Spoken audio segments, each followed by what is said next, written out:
Hello, welcome to my class Anjali tuition classes. तो I hope आप सब बहुत अच्छे होंगे और मन लगाकर पढ़ाई कर रहे होंगे और मेरी वीडियो देख देख के कुछ ना कुछ सीख रहे होंगे। तो चलिए फिर आज हम लोग सुने फर्स्ट क्वेश्चन आपका एक्सरसाइज 3.5 कर क्लास 6 प्लेइंग विथ नंबर संख्याओं के साथ खेलना में। तो पहला क्वेश्चन में आपको दिया गया है, यहाँ 60 के लिए दो भिन्न भिन्न गुणनखंड वृक्ष दिए हैं, इसमें अज्ञात संख्याएं लिखनी हैं। तो ये दो आपको वृक्ष बनाकर दे दिए गए हैं और 60 नंबर दे दी गई है और उसके गुणनखंड कुछ दिए गए हैं और कुछ संख्याएं आपको मिसिंग कर दी गई हैं जो आपको निकालनी है। Here are two different factor trees for 60. Write the missing numbers. Okay, तो आपको 2 डिफरेंट फैक्टर ट्रीज दिए गए हैं 60 के और आपको मिसिंग नंबर्स फाइंड करनी है। तो चलिए फिर समझते हैं। जैसे 60 है तो इन्होंने क्या किया है, पहले 60 को 6 और 10 दो गुणनखंड कर दिए, 6 और 10। ठीक है, 6 दाम 60 होता है। और फिर उसके बाद में 6 को अगर हमको 2 से दो दिया गया है तो हम किससे गुणा करें कि यहाँ पर 6 आ जाएगा, तो 2 से हम 3 का गुणा करेंगे तभी तो 6 आ जाएगा। तो हम 3 से गुणा कर देंगे तो अज्ञात संख्या आपकी निकल आई 3। और यहाँ पर 10 लाने के लिए आप 5 में किसका गुणा करेंगे, 2 का, 5 दूनी 10। ठीक, नेक्स्ट जो आपका क्वेश्चन है 60 का, फिर से अगेन एक वृक्ष दिया गया आपको, इंग्लिश में समझ लेते हैं। तो 60 लाने के लिए हम लोग 30 में 2 का मल्टीप्लाई करेंगे तभी 60 आएगा, क्योंकि 30 दिया हुआ है। तो 30 में 2 का मल्टीप्लाई करें या 30 से आप 60 को डिवाइड करके देख लीजिए। तो जब आप डिवाइड करके देखेंगे तो 2 आएगा, यानी 2 से ही इसका मल्टीप्लाई जब आप कर लेंगे तो 60 आएगा। 30 लाने के लिए हम 10 में किसका मल्टीप्लाई करें, 3 का, तो आपका क्या आ जाएगा 30। अब यहाँ पर आपको कोई नहीं दी गई है, दोनों संख्याएं आपको मिसिंग है, तो क्या करेंगे 2 5 10। ठीक है, और कोई ऐसी नंबर नहीं है जिन दोनों को मल्टीप्लाई करने पर 10 आता हो। तो 2 और 5 ऐसी नंबर है जिनको मल्टीप्लाई करने पर 10 आता है। नेक्स्ट क्वेश्चन हम लोग देखेंगे सेकंड, एक भाज्य संख्या के अभाज्य गुणनखंडन में किन गुणनखंडों को सम्मिलित नहीं किया जाता है। तो कोई भी भाज्य संख्या अगर है, भाज्य का मतलब होता है जो विभाजित हो जाती है। ठीक है, तो हमने आपको बताया था कि एक जो नंबर होती है, जब विभाज्यता के नियम बताए थे, वो ना ही क्या होती है, भाज्य संख्या होती है और ना ही अभाज्य संख्या होती है। तो एक ऐसी नंबर होगी और जो वो नंबर होगी खुद, कोई भी जो खुद नंबर होगी वो, ठीक है, स्वयं की जो नंबर होगी। तो दो ऐसे ये नंबर हैं जिसके क्या होंगे, गुणनखंड सम्मिलित नहीं किए जाएंगे। Which factors are not included in the prime factorization of composite numbers. तो कंपोजिट नंबर्स में हम लोग ये प्राइम फैक्टर्स में कौन से इंक्लूड नहीं करेंगे, तो 1 एंड इटसेल्फ जो नंबर होगी वो उन दोनों को हम लोग इंक्लूड नहीं करेंगे। नेक्स्ट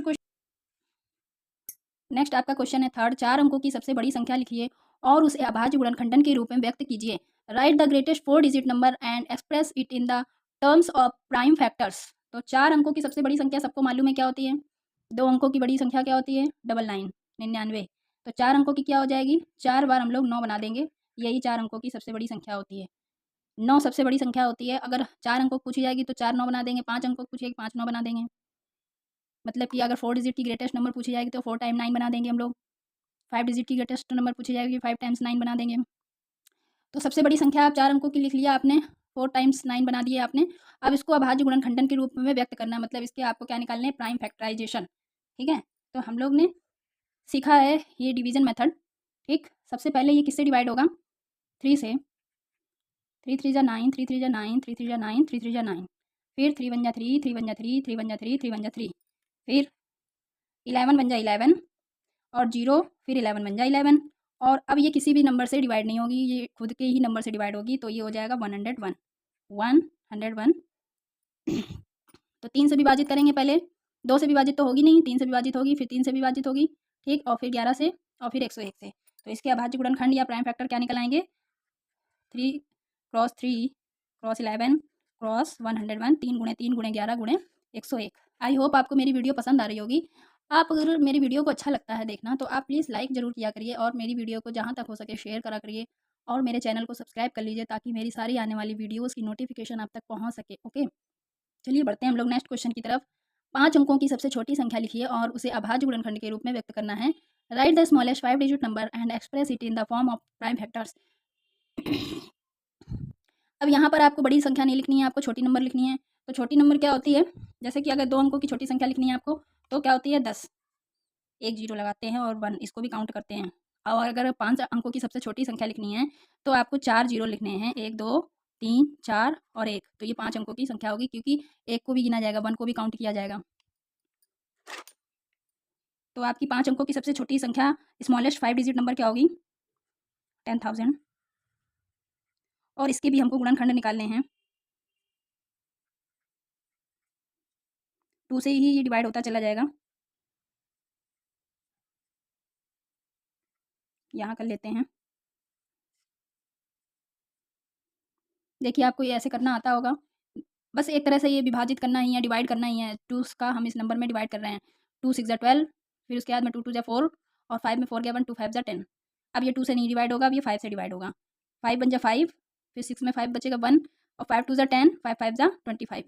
5 2 ज़ा 10, 5 5 ज़ा 25, 5 5 ज़ा 25, 5 1 ज़ा 5। ठीक है, तो इसके क्या हो गए फैक्टर्स? 2 cross 2 cross 2। मैं लिख देती हूँ यहाँ पर कितनी बार 2 है, 1 2 3 4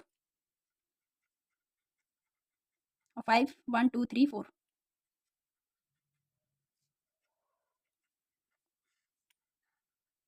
ये आपके फैक्टर्स निकल आए। ठीक है, लास्ट क्वेश्चन है आपका 1729 के सभी अभाज्य गुणनखंड ज्ञात कीजिए और उन्हें आरोही क्रम में व्यवस्थित कीजिए। अब दो क्रमागत अभाज्य गुणनखंडों में कोई संबंध है तो भी लिखिए। अब इसको आज तो हम नहीं कर पाएंगे, चलिए अब क्योंकि वीडियो बहुत लंबी हुई जा रही है, इसको हम लोग नेक्स्ट वीडियो में कवर कर लेते हैं। नेक्स्ट वीडियो में और इसके आगे के क्वेश्चन सीख लेंगे। तब तक के लिए आप लोग अपना ध्यान रखिए। Thank you class.